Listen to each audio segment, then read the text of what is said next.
You will discover one of these days that your name is Christ. And the worst that could happen is not that you fell, but that you were kidnapped and brought up as Jones or Brown or Smith, whereas your name, your identity, your potentialities is Christ, the spiritual offspring of God. And that in any moment that this is revealed to you, all that has been imposed upon you by this human belief drops away, and you begin to perceive your own nature, your own identity, and it doesn't take you long to get used to the atmosphere of spirit, which is your original abiding place. Let us, in this moment, do away with the belief of being a fallen man or woman who has to, in some way or other, struggle back to the kingdom of God, and let us realize that here and now, I and the Father are one. The Father is spirit, and I am the offspring of spirit, therefore spiritual. And I am of the household of God, under the dominion of God, joint heir to all the heavenly riches, by virtue of the fact that the Spirit of God dwells in me. God never removed His Spirit from me, and certainly no man had the power to undo the work of God. Therefore, the Spirit of God that dwelt in me in the beginning must be the Spirit of God that dwells in me now, awaiting recognition, awaiting first recognition, acknowledgement, and finally realization.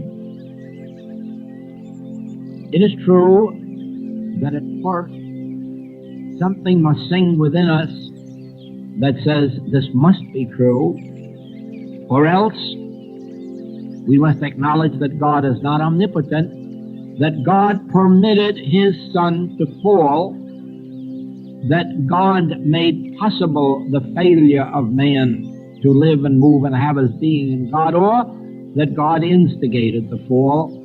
And you wouldn't like to ascribe such things to God. You would not like to believe that there is a God capable of losing a son, even one son out of all the billions of sons that have been manifested as form. You would not like to trust God, have faith in God that lost a son. You would not like to believe for a single moment in the infinite capacity of God if you could also believe that a son of God could be lost out of the kingdom, that one single child of God could go astray, not with the knowledge of God or without the knowledge of God, for that would make God less than omniscience. Omniscience, the all-knowing, and if God is the all-knowing, and God is, then nobody wanders out of the kingdom of heaven without God's knowing it, not even a sparrow. Therefore, let us return to our self. Let us return to ourself. Let us have knowledge of ourself. God is not capable of losing a son. Therefore, I have never left the kingdom of God.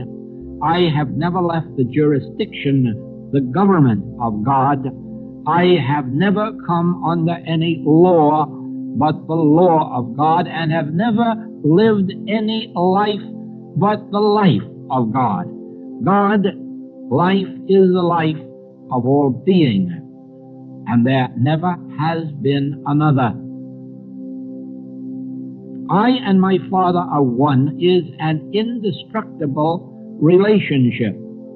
It never had a beginning, it will never have an ending, and certainly it didn't end in the Garden of Eden.